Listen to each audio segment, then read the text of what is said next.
Welcome back to the Winning Edge Coach podcast.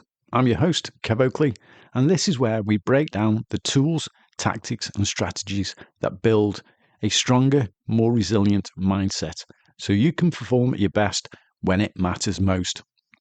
Today's shorter Wednesday episode is simple but powerful because if you're waiting to feel motivated before you take action, you've already lost the edge. Winning mindsets aren't built on motivation. They're built on daily reps. And today I'm going to show you how to build your own mental gym routine, a set of habits that condition your mind for confidence, clarity, and resilience every single day.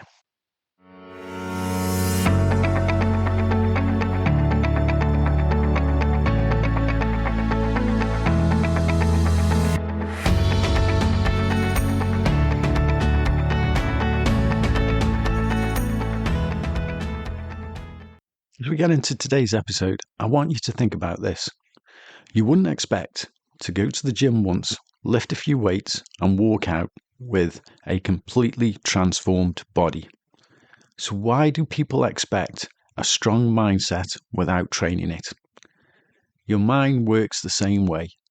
No reps, no strength. No consistency, no growth. No structure equals no results. And here's the key shift. This isn't about feeling good.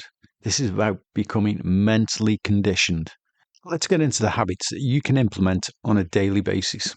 Habit number 1 is morning journaling, just 5 minutes.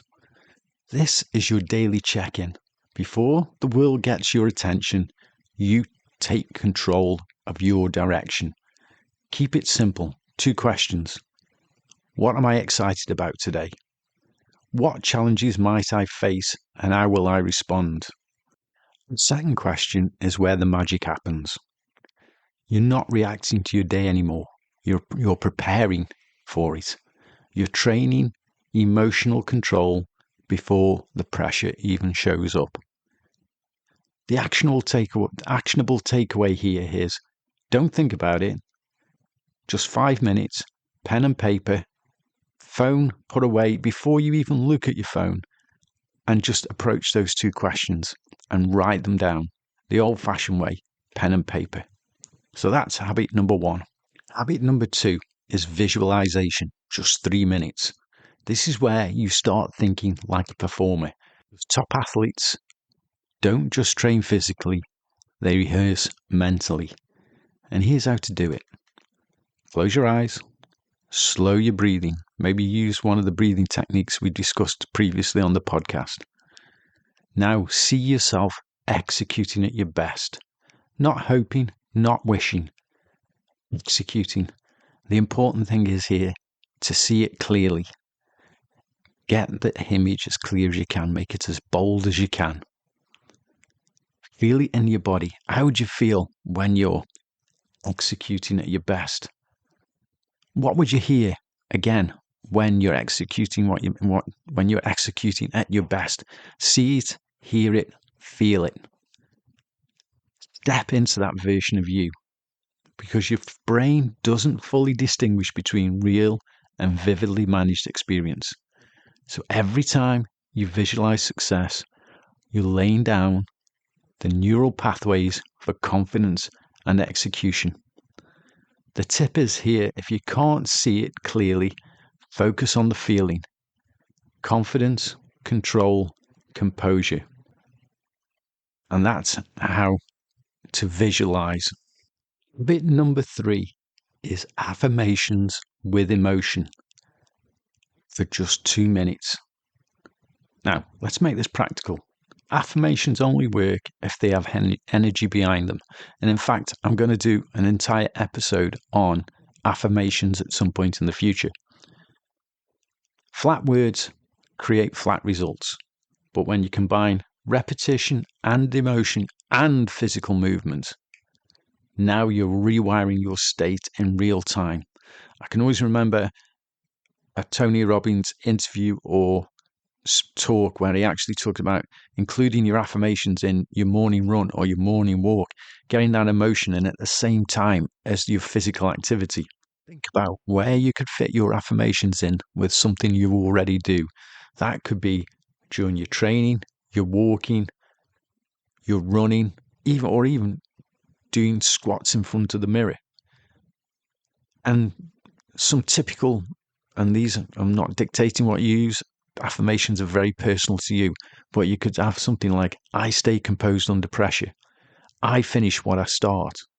I'm getting stronger every day. The emphasis is on the emotion. Say it like you mean it, because the goal isn't to convince yourself, it's to condition yourself. And the actionable takeaway here is attach one affirmation to something you already do daily. Is it the gym? Is it your walk? Somehow in your commute, if you walk to work, cycle to work, fit it in, tie it into a habit that you've already got. That way, it's more than likely to become part of your routine. Habit number 4, micro stretching or challenge seeking. This is where growth happens. Every day, you do one thing that's slightly uncomfortable. Not overwhelming, just uncomfortable. Speak up when you normally keep quiet. Push one extra rep. Start the conversation you've been avoiding. This is what builds growth identity, because confidence doesn't come from thinking, it comes from evidence. And every small challenge you complete sends a signal to your brain saying, I handle difficult things.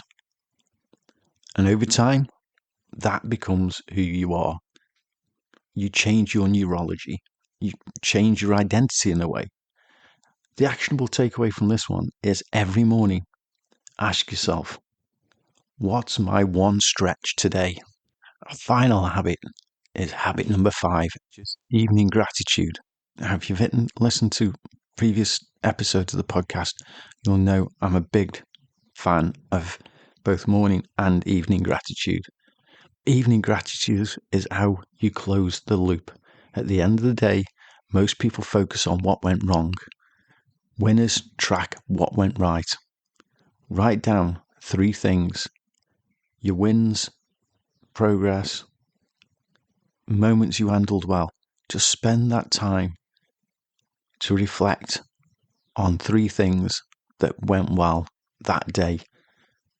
They don't have to be big things. I've often said this before with gratitude journaling. These do not have to be massive, big ground shift moments. They can be the little things, but they need to be real. This trains your brain to look for progress instead of problems. And also, it ends the day on a positive note. It closes the day out with positivity.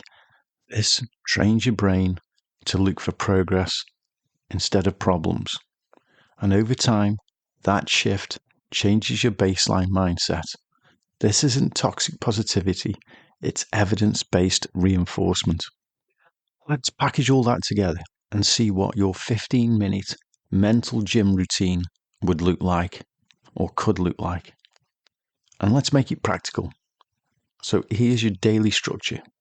Start the morning with 5 minutes of journaling, and then 3 minutes of visualization, 2 minutes of affirmations, and as we said, tie that in with something you already do, whether that's exercise, etc. Setting your challenge for the day, 2 minutes. And at the end of the day, 3 minutes of gratitude at looking what went well. That's 15 minutes. That's it. Spread out, broken up probably in 3 parts of the day. Your journaling, visualization, first thing in the morning, affirmations tied in with something else, challenge planning, again, first thing in the morning, and closing the day out with gratitude, 15 minutes. As you've often heard me say, if you're going to plan something, make it so simple, so easy, you just can't miss. This is so easy, you just can't miss. There's no excuses, no overcomplication, no getting up at 5 in the morning, no 2-hour routines. This is 15 minutes. If you want a stronger mindset, you need to train it daily. So, here's your chance. Run this routine for 7 days, just 7, and pay attention to what changes. Is it your focus, your reactions, your confidence under pressure? Then drop me a message in the podcast comments and let me know and tell me what shifted for you, because this isn't theory, this is training. And that is how you build an edge.